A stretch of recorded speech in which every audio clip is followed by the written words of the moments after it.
tetap dimintai oleh timnya Manubulu. Ya. Setelah habis acara, nomor rekening itu dihapus. Jadi tinggallah nomor rekening kroni-kroninya Yusuf Manubulu. Katakan bangga jadi orang goblok itu anugerah. Itu tidak menutup diri kepada orang-orang Kristen juga. Dana ini tidak pernah sampai kepada si pembicara. Tetapi untuk narasumber-narasumber yang lain, kawan-kawan, miris, mengerikan. Bukan satu orang saja yang sudah melapor kepada saya, tetapi ada beberapa orang. Kalau kalian lihat, Yusuf Manubulu ini orangnya licik. Dia tidak pernah mau membuat nomor rekening lawan bicaranya, orang yang beri kesaksian di layar. Tetapi sekarang mulai terungkap, ternyata Manubulu ini mulai menjadikan ini sebagai ajang bisnis.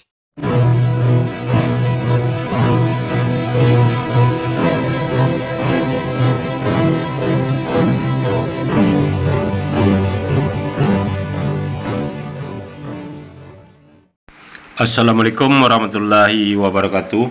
Innal hamda wa syukrulillah nahmaduhu wa nasta'inuhu wa nastaghfiruh wa na'udzu billahi min syururi anfusina wa min sayyiati a'malina may yahdihillahu fala mudhillalah wa may yudlil fala hadiyalah.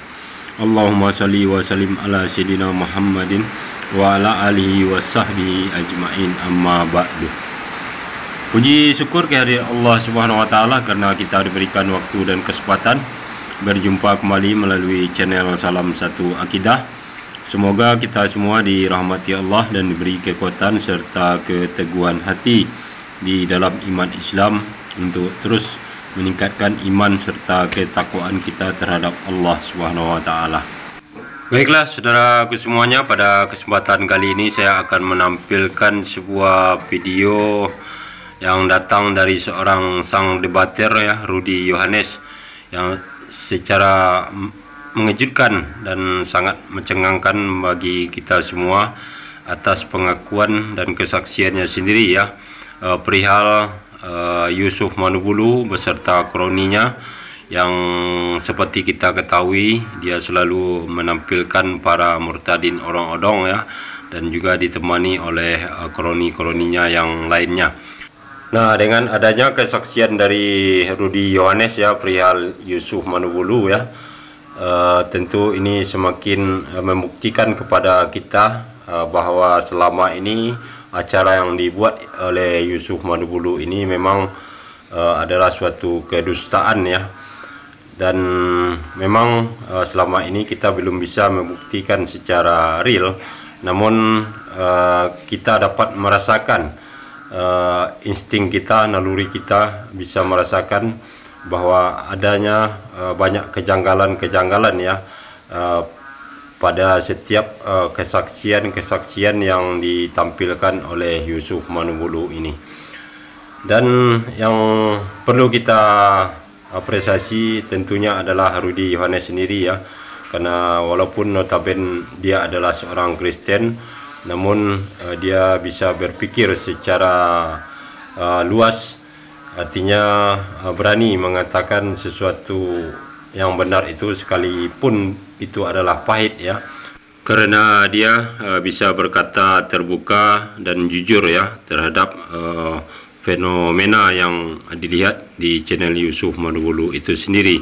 Jadi artinya dia bisa mengatakan kalau benar itu ya benar, kalau salah ya salah, walaupun mereka adalah satu keyakinan ya.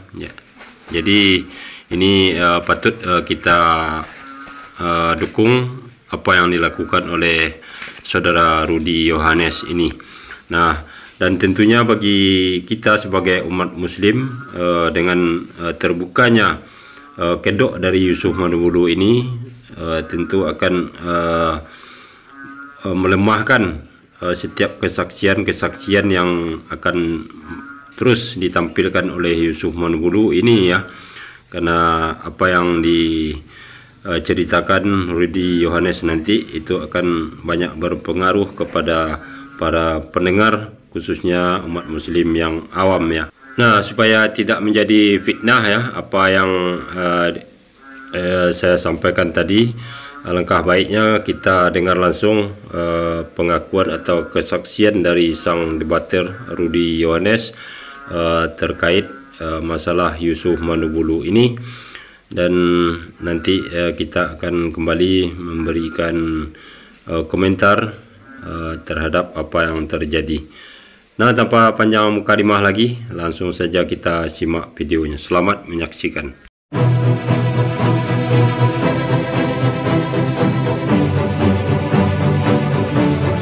Beliau, narasumber ini merasakan kuasa Tuhan yang secara supranatural begitu nyata, begitu dahsyat. Tuhan Yesus benar-benar hadir dan berbicara di dalam kehidupannya, dan dia melihat sosok Tuhan Yesus. Ya, Tuhan Yesus bukan hanya huruf-huruf yang ditulis di dalam Alkitab, di dalam buku, tetapi Tuhan Yesus adalah firman yang dibukukan.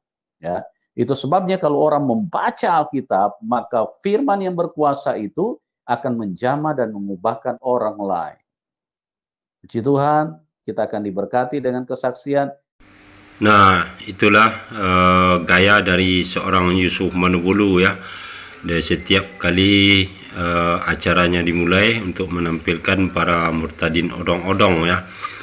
Namun ternyata itu semua hanyalah bermuara kepada kedustaan dan juga untuk lahan bisnis ya, mencari keuntungan pribadi.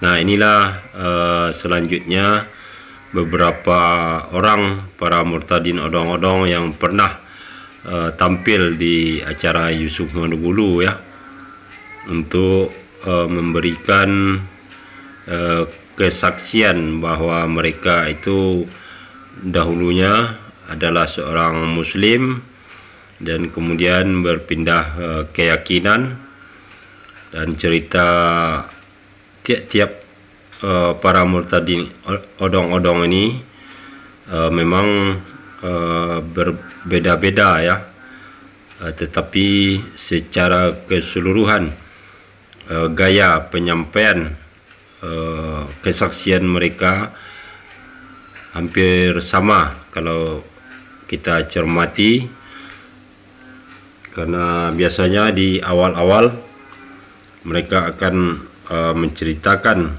tentang riwayat atau latar belakang keislaman mereka.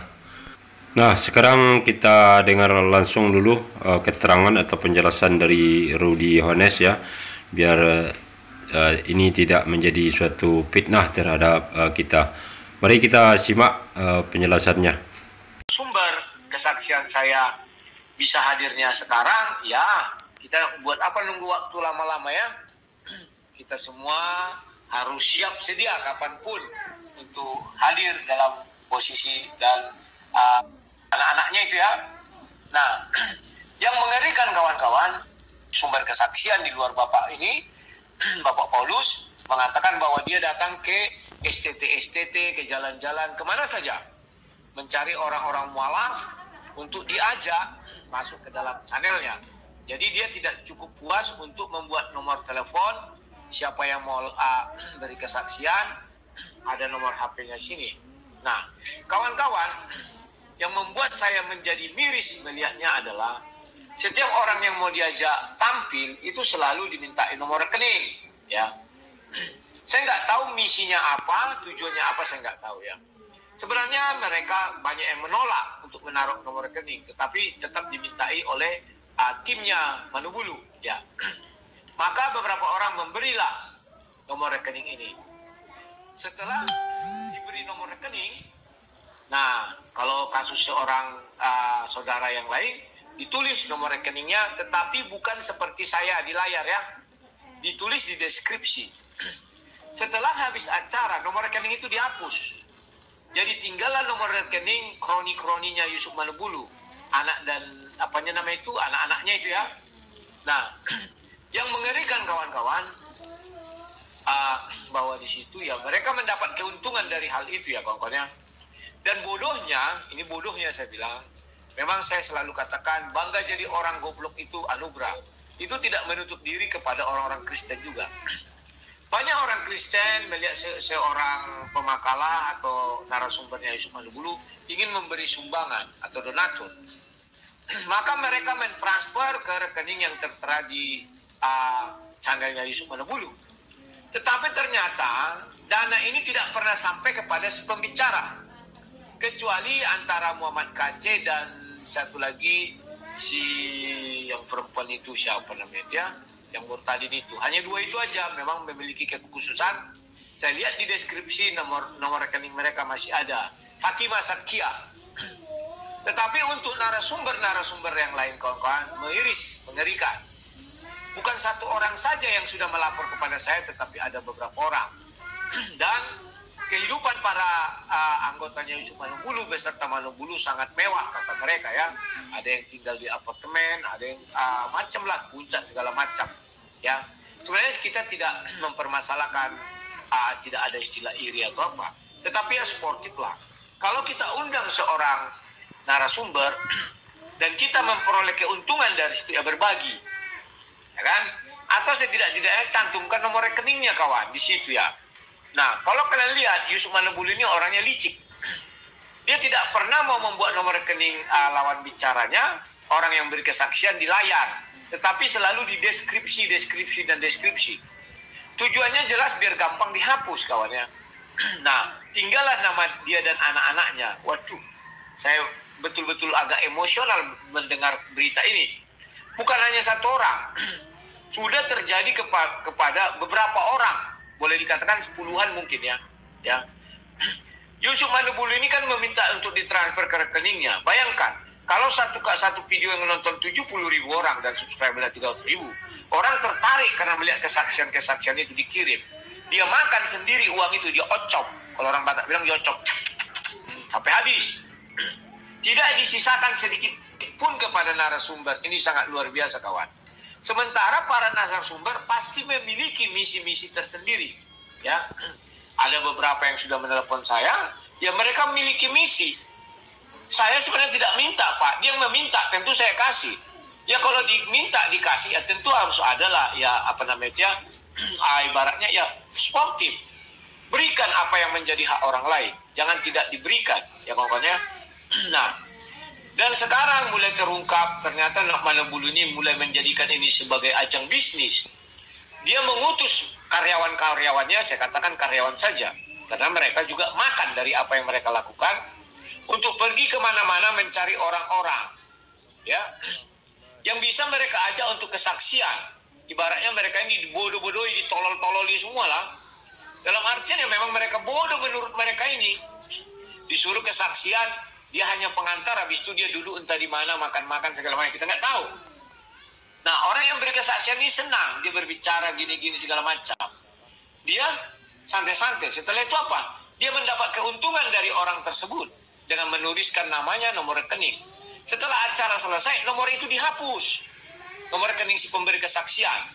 Sehingga tinggallah nomor rekening Manubulu dan kroni-kroninya itu. Dan dia dengan anaknya mungkin itu, entah istrinya atau siapa, saya nggak tahu. Setelah itu apa? Dinikmatilah hasil-hasil ini senikmat-nikmatnya. Sementara orang-orang yang memberi kesaksian dianggap sampah. Ucapan terima kasih, betul. Berkat mereka dari Tuhan itu betul.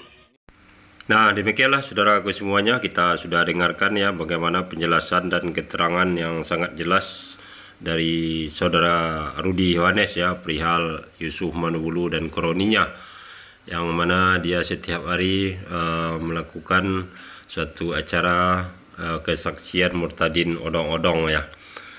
Dan saya rasa kita tidak perlu komentari lagi, namun yang pasti kita sudah mendapatkan poinnya ya, atau kesimpulan dari apa yang dilakukan oleh Yusuf Manubulu dan kroninya ini.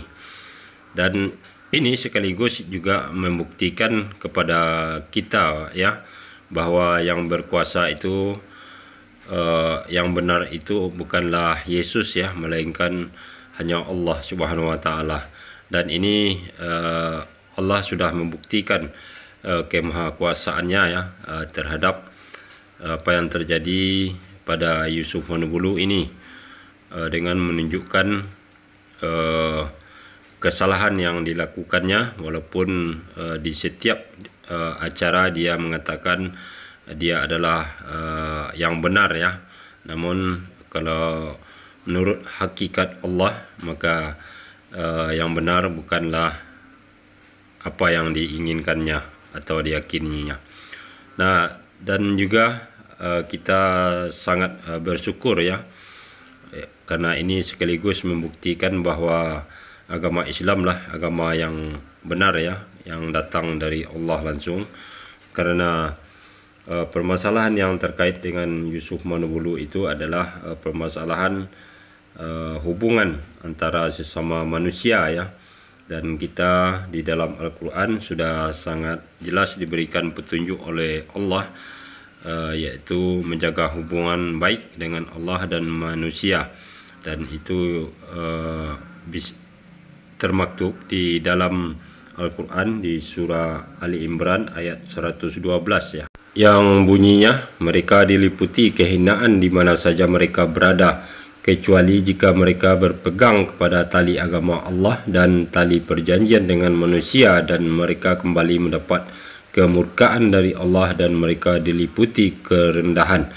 Demikian itu karena mereka kafir kepada ayat-ayat Allah dan membunuh para nabi tanpa alasan yang benar. Hal itu disebabkan mereka durhaka dan melampaui batas. Dari ayat tadi ya, ada dua poin penting yang bisa kita petik di sini adalah pentingnya menjaga hubungan antara manusia dan Allah, hablun minallah, dan juga hubungan antara sesama manusia, hablun minan nas. Begitu juga dengan Rasulullah ya, yang mengajarkan serta menekankan kepada kita umatnya untuk menegakkan supremasi hukum ya, tentunya hukum yang adil, dan juga yang kedua adalah masalah keadilan sosial.